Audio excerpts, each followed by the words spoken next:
Hey plumbers, did you used to get a lot of calls from your Google business profile, but now your phone's going quiet, you're not getting calls anymore, and you want to know what happened? I'm going to share with you some things. I've done this for 15 years with a team of people out of Fort Worth, Texas.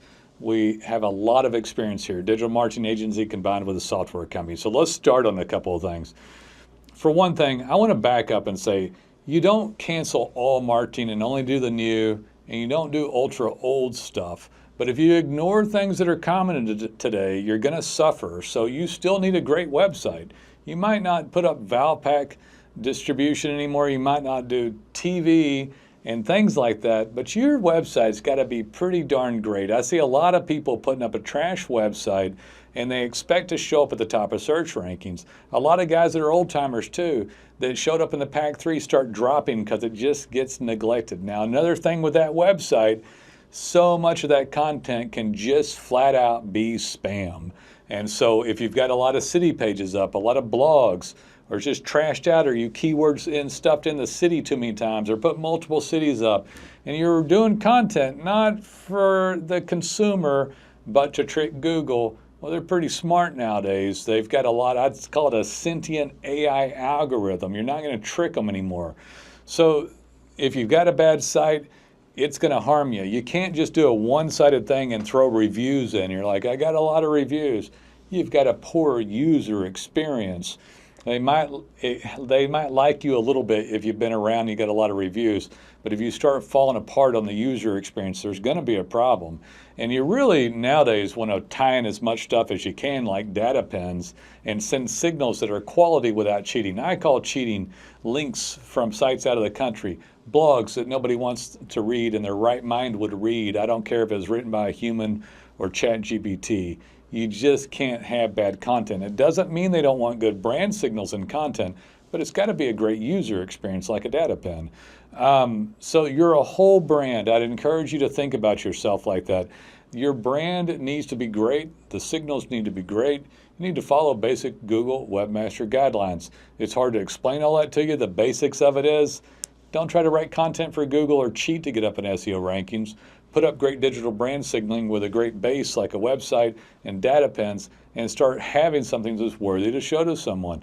They're going to read all this stuff, the signals that come out, maybe some diversified signals from a piece of social media, but you could go hog wild on social media, but your website and your other branded stuff around you is falling apart so bad that Google's not going to show you anyway, no matter how much brand signals you have. So you've got to pay attention to it, even if you've been burned before. It doesn't mean you stop if you're stagnant or if you need something. Now, you new guys, and we're talking about guys who've been up a while, you need to bring the best fight forward. All those old horses on the track, I promise you, they're remiss in their duties. They've been up there. They think they're going to stay. They're not. Have your horse run faster legitimately by throwing out brand signals so that well-rounded, and then don't cheat. It's called spam. If you're trying to throw up blogs and like, I talked to a guy just yesterday, he's going to do 250 pages.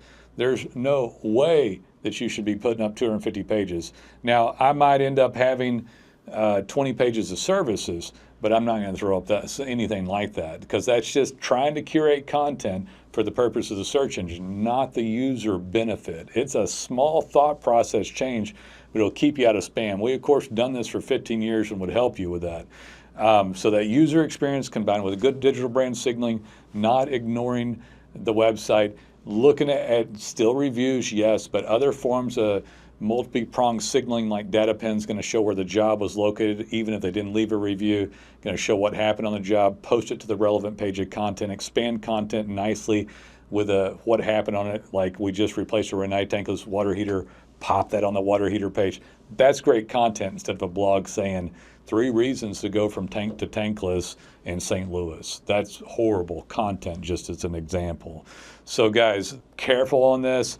And if I had to leave you with any last thing, because I talk to guys, plumbers all day long about this, you're a digital brand. It is still the biggest thing out there at Google. Yes, we also optimize you for ChatGPT and Gemini, but to show up here, 70+% of people click on a non-paid item. And if you'll champion your brand and realize what you are and realize how intricate it is and how important it'll be your best lead source, daily call volume, it'll beat the tar out of the ROI on any form of marketing other than showing up in Google, Google Maps, organic, reputation reviews, same thing for Bing, and now Gemini AI, which is Google's AI, and of course Chat GPT, which is Bing's. We'd love to help you with this stuff if you want some help with it. And if you're having any of these problems, give us a call. We'd like to hear from you.